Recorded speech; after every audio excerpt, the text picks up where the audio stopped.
Welcome to some new r/malicious compliance stories, where people comply to the letter but not the spirit of a request. I hope you had a great day. Thanks for all the likes and comments on the last video. If you would like to support this channel, please hit the like button and consider subscribing if you enjoy the content. And now, let's start with the first story. It's called Home Daily. My fiancé and I work for the same company. This happened to him a few days ago. We work for a trucking company that has dedicated contracted work.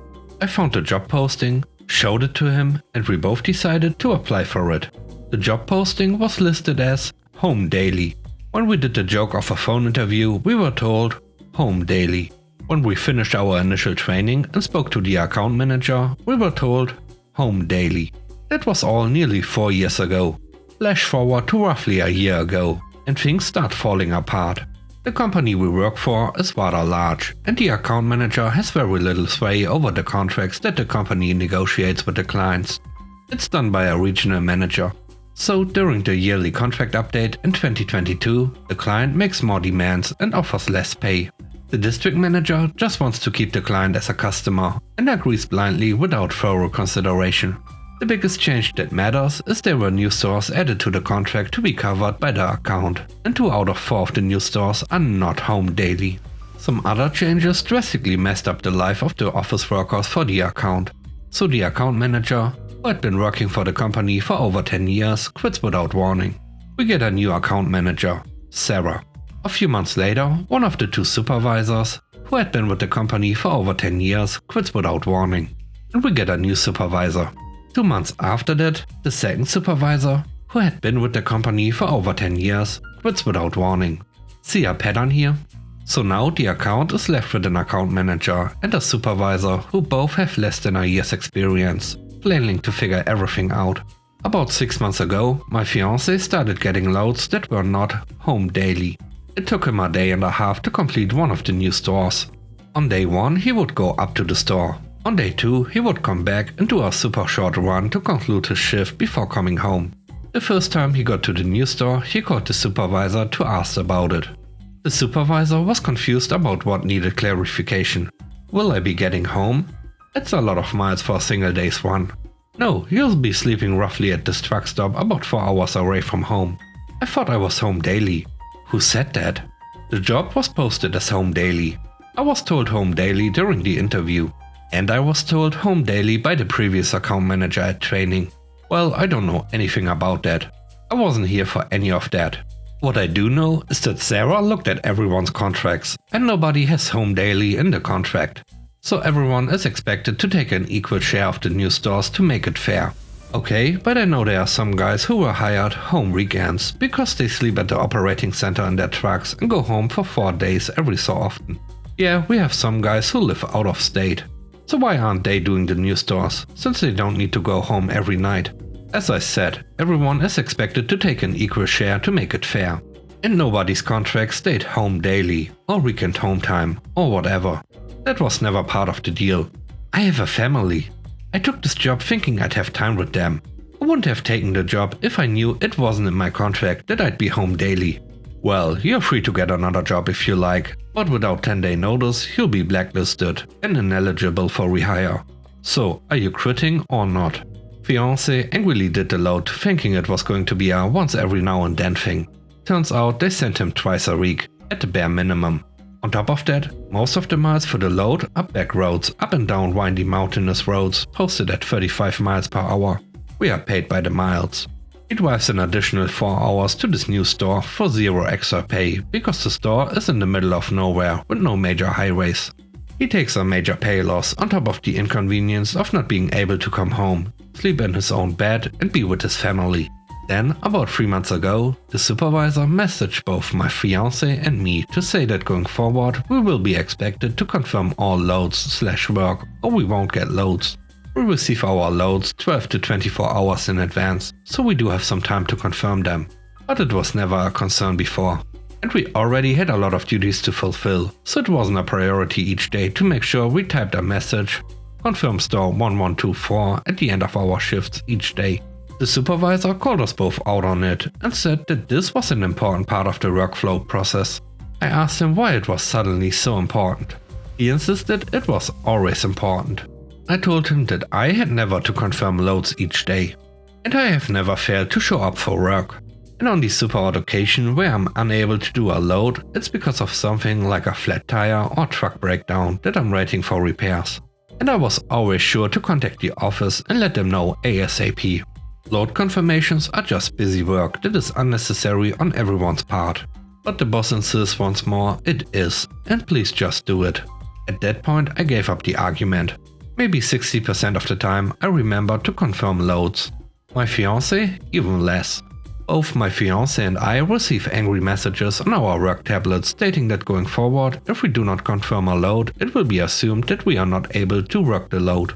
It will be pulled from us and we will be placed on standby, which is paid at 50% average day's load pay if we aren't called in. Well, over winter, most of the loads for this new store were cancelled because of it getting drowned in snow. Now my fiancé is getting loads for it again. He got a notification that he was supposed to go to his new store on Sunday. Guess who forgot to confirm his load on Saturday? Sunday he wakes up. No load and an angry message from the supervisor. Because you failed to confirm your load, it has been taken off of you and given to someone else who wants to work. You are on standby. Fiancé rejoices. Tuesday.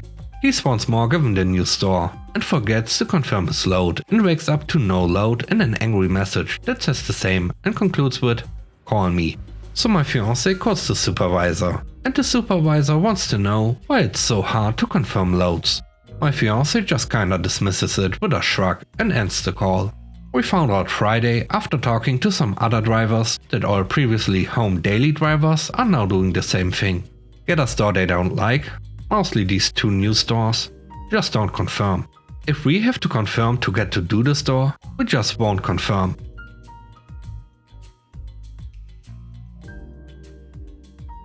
The next story is called 13 pence please. Enter John.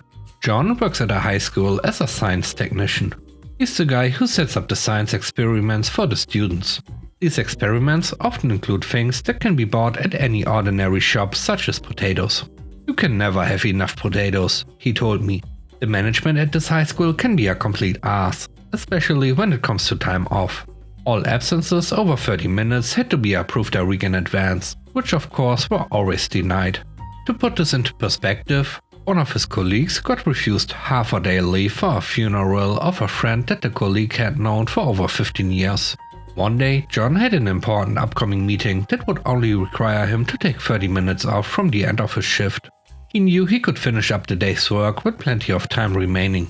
So John requested to take time off, but of course the request was denied. Okay, you want to play it that way, he thought. Despite the rules stating that all time off had to be approved, there was one small loophole. The staff often needed to use all sorts of things for their work, be it paper for forms or potatoes for student science experiments. So the staff was allowed to leave to buy anything needed for their work, which the school would reimburse as long as they brought a receipt and took 30 minutes or less. The day of John's meeting came. He'd already finished everything that needed to be done for the day, so 30 minutes before his shift ended, he left work to go to the meeting. It had been less than 30 minutes by the time the meeting had ended, well within what the school would allow without prior approval. But John was concerned that the school management might be unreasonable. However, since the school would allow any absences to buy materials for work, John swung by the supermarket that was just outside the school. When he returned to the school management asked him where he went.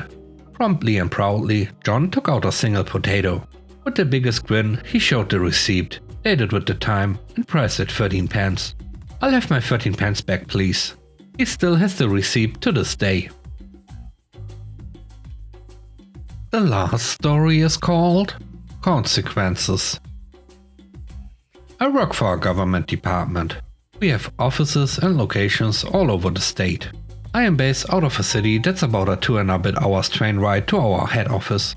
At the time, I was working in a team that had members working remotely all across the state, looking after policy, process, and quality assurance. Our old manager had gone and gotten himself promoted for being genuinely brilliant at his role. So our new manager, Steve, was hired in from the glorious world of banking, and he was here to whip us lazy public servants into shape. A few days after he began his role, he called us all to a teleconference to inform us he wanted all of us to be at the head office, 8 AM, tomorrow morning for an all-day in-person team meeting. He wanted to see us in meet space, to size us up, understand what we were doing, and see where we weren't keeping up with the private sector. As I mentioned, due to the nature of the work we were doing, we were all across the state. So in-person whole team meetings were rare, and if they occurred at all, they were booked weeks in advance. We were all adept at video conferencing long before 2020. Some of us tried to tell our new high-flyer manager that almost none of us were in the same city as him. To be there on such short notice would mean travel expenses, meal allowances, overtime, etc. He didn't seem to care and told us in no uncertain terms to just be at the head office tomorrow at 8 AM, before abruptly hanging up. I'm one of a handful of union delegates in our department. I know our award back to front, specifically the sections dealing with travel, allowances and overtime. So if Steve wanted us there, fine, but it will cost him. I quickly went about emailing my team what Steve had done by requiring us to be in the head office at 8 AM and what to do. Because we'd have to travel outside our normal work hours, our workday clock started ticking the moment we left our homes and only stopped once we got home. Some of our team traveled overnight. They were entitled to overtime to travel, a dinner allowance, accommodation for the night and the same for returning. As someone traveling in the morning before 7 AM, I was entitled to a breakfast allowance, lunch allowance, and if I got home after 9 PM, a dinner allowance as well. I left my house at 5 AM to catch the only train that would get me there in time. The train was running slightly behind, but I made it in time. So my first 3 hours of my workday were done, and I'd done no work. After a brief period of us introducing ourselves to Steve, he proceeded to spend the next 4 hours telling us about all of the things he did at the bank. How he made so much money for them, where they'd sent him as a holiday bonus. How we are all stuck in the past in the public service. That the work he'd seen wasn't up to private sector standards, etc. He had all the confidence of a finance bro who had always failed upwards because others had picked up his slack. By 3 PM, my entire team was into overtime pay territory, and Steve was just warming up with his non-charm offensive. Another 3 hours go by, with Steve verbally patting himself on his back, deeply in love with hearing his voice. But all I hear is ka-ching ka-ching. Steve decided that 5 PM was a good time to finish up. He stopped mid-sentence, looked at his watch and unceremoniously said, "That's all for the day.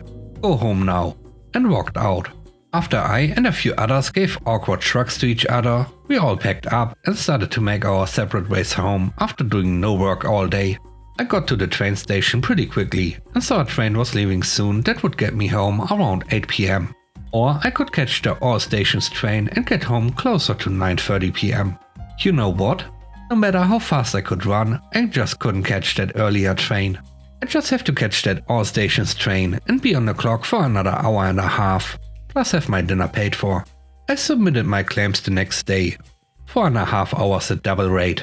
My train tickets, my taxi fares to and from the train station, my breakfast, lunch and dinner allowances.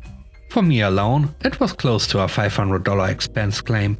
The rest of my team followed suit and ensured they claimed everything too.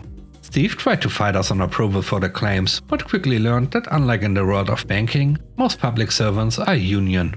And we'd face living hell if he denied our award guaranteed allowances. This all-day Steve Fest symposium blew a good $6,000 hole in his budget. Needless to say, while Steve was our manager, he never required us to attend an in-person meeting again. Video conferencing was just fine. He only lasted 6 months before leaving for new opportunities. He just went back to his old job at the bank. Guess he was the one who couldn't keep up. And with that, we end today's video. Let me know what you think about the stories. On a scale of 1 to 10, how would you rate the stories and today's video? I hope you enjoyed the video. If you like what I do and want to support me, please subscribe and hit the like button. I hope you have a great day. Stay safe. Bye bye.